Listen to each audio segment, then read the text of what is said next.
This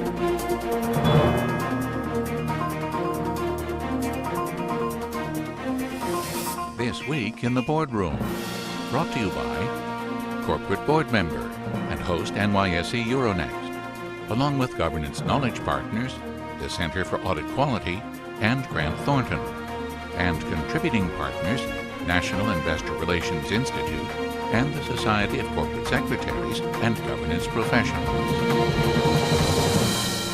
Welcome to this edition of This Week in the Boardroom. I'm TK Kerstetter with Corporate Board Member. And when you look at our set, if it looks like you just saw us in the same setting last week, that is because you did. This is part 2 of a session that we're going to do looking at governance topics in 2013. And just in case you missed part 1, let me introduce my guests again that are helping me go through this. First of all, to my immediate left is Jeff Morgan, who's the president and CEO of the National Investor Relations Institute, NIRI. Welcome back, Jeff. Thanks. And to his left is Ken Bertsch, who's the president and CEO of the Society of Corporate Secretaries and Governance Professionals. Welcome, Ken. Thank you, TK. Both of you have your own shows. Jeff, you have IR Today, and Ken, you have Governance Minutes. So it's a pleasure to have you joining us on the sort of the father of those shows. Those are spin-offs, if you will, that hopefully has marked new territory for you. But again, it's always a pleasure to have you guys on. First time we talked about some issues on the first part 1 of this, dealing with the environment and what was happening with access and some non-binding votes. Now we're going to try and take a look and cover a couple topics, not the least of which is shareholder communications. I had dubbed on the show, in fact, 2012 as the year of shareholder communications.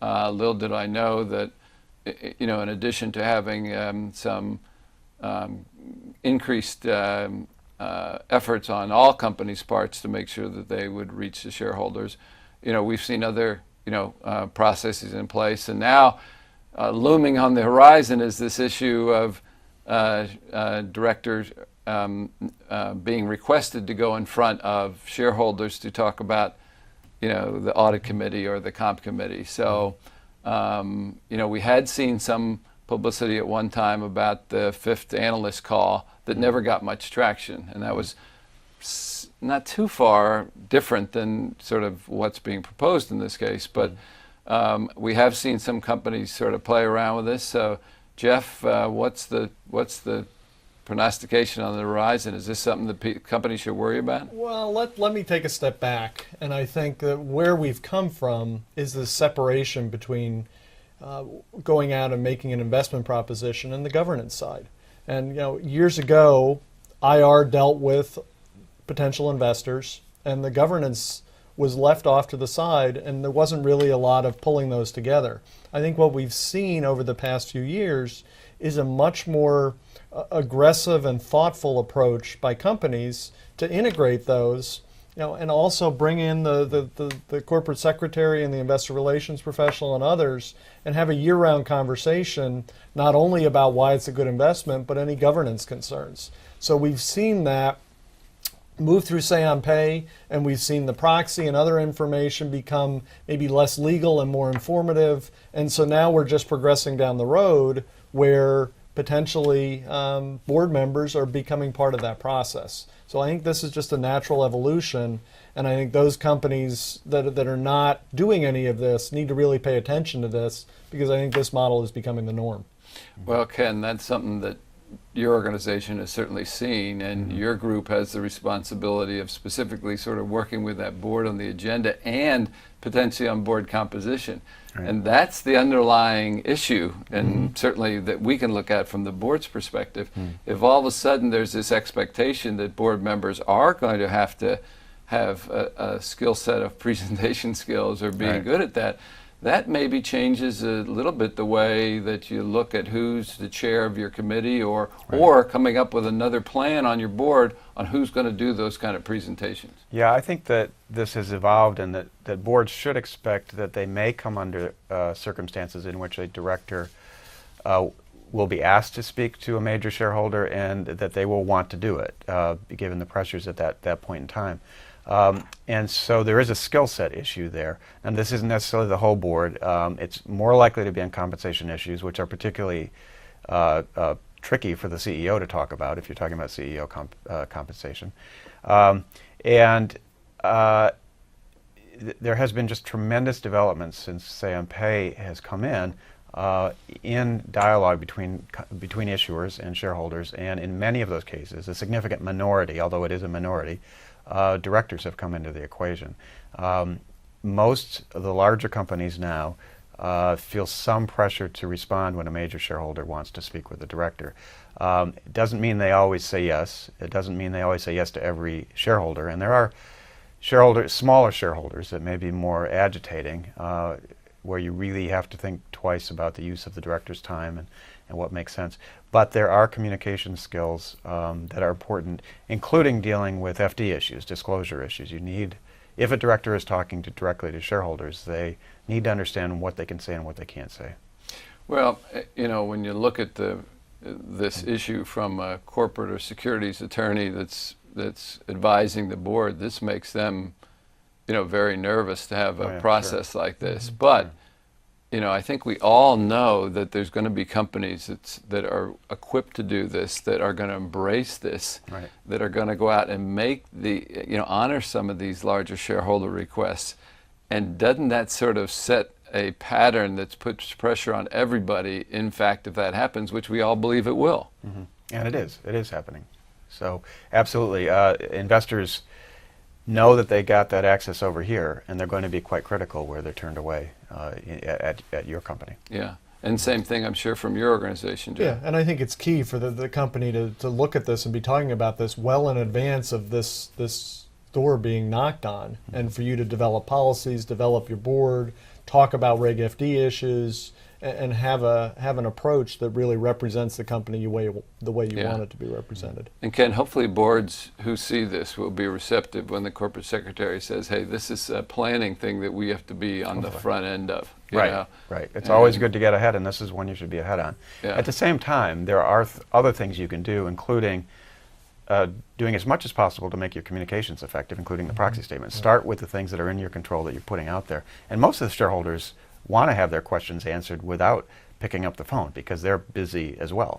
And so there's been a big premium on effective communications through the proxy statement and otherwise. Yeah. Ken, I know that when we've spoken outside of the show, you have said that it's interesting on the types of questions that you get. Without mentioning any companies' names, I know there was a question that you got not too long ago that I thought was a great question.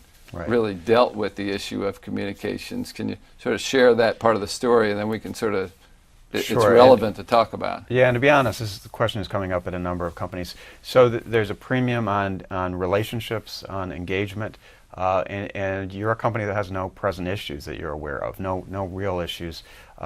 I think, as I indicated a moment ago, that it's smart to realize that at some point there probably will be an issue. Everybody's performance is up and down, and probably when you're in a down performance cycle, there will be some kinds of questions raised. The scrutiny is much greater. But how do you do that when there's really nothing to talk about? And many of the major shareholders have said they're getting phone calls from corporate secretaries, from IR folks, to talk about governance when they don't really want to talk about it because they don't have anything to talk about. So it's a bit of a quandary. How do you go out and establish those kind of relationships, and also get practice in having this kind of discussion? You don't want to be attracting attention where maybe there's nothing that much to be worried about. So it's a balancing act, and you have to be prepared to respond. It's probably good to have it definitely is good to have a very strong intelligence program. What's out there? Who are your shareholders? What are they interested in? And some proactive outreach. But these staffs are not that big on the investor side, and it doesn't necessarily work to just go out when there's no issue. Yeah, when you think about it, though, Jeff, there's issues that, first of all, you want to be in a rhythm. You don't want to all of a sudden have to gear up the operation to deal with things. But there's proactive things, even on the positive side. Boards being informed, their education, the steps that somebody's taking to do things. There are communications that can keep you in the flow, okay? And one of them is that making governance a year-round conversation. Many companies are looking to do governance roadshows where on the off cycle, 6 months before or after a proxy, they're going out and talking about these issues in advance of the proxy season. So there are absolutely things you can do to be on top of this and not get surprised. Yeah. And particularly through IR, because the companies are in constant discussion with the IR person. Yeah. And they can probe a little bit other governance issues that are coming up. Well, let me give you guys a test here. We only have a couple minutes left, but one of the overriding challenges that I think corporate board member has and the New York Stock Exchange has is this issue of sort of where the image today of today's big corporations, in the media there's been all these headlines about egregious pay and whatever. And when you really look at it, it's a handful of companies, but the image out there in the general public and with the investors has really been very sour. There isn't much faith in corporate America as much as there should have been or there has been in the past. So my question is, how do we go about changing public opinion? And what do we do? I'll start with you, Ken. So this is a cop-out. I think it's actually very difficult to change public opinion broadly. And specifically about boards, it's more about the broader social issues and the broader executive compensation issues and so on. I do think that you need to realize that the investor base, including retail as well as institutional investors, are somewhat different. They've got a more sophisticated understanding or the potential for that. And I think people really haven't understood boards very well in that group, in that more sophisticated group. And there's progress being made on that score. Piece of it is just communicating effectively. And one thing that's been interesting to me is that the SEC has required more disclosures about why people serve on the boards. And it's been very aggravating, actually, to a lot of our members and I think some directors.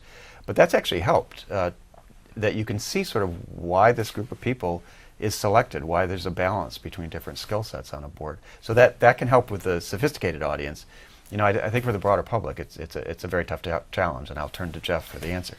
Well, I think it is a societal issue, and I think that most investors, if you don't like the company, you're not going to buy that company, or you're going to sell it, and the board is just a piece of that. And if the company is healthy, returning, having returns, and so I think where you're hearing this from is not as much from your core long-term investors, but from society. And I think right now society, because of the recession and because of where we are, we're looking to poke fingers and blame people. And I think boards are in the sights. Well, maybe, again, long-term performance, changing the economy, all that can probably provide, to put 2009, 10 behind us and maybe improve, the overall situation. Well, gentlemen, I can't tell you again what a pleasure it is to have you both on. I hope, again, this is, I'll look forward to next year so we can have that opportunity again. In the interim, I know you guys will be back on the show because we'll have issues to talk about. So best of luck in 2013, and thanks for joining us again and being supporters. Yep. Thank you. And that will conclude this edition of This Week in the Boardroom. We'll be back again next week where we'll take a look at another critical topic that'll help you be a better board member and committee member, and we'll see you then. Thanks.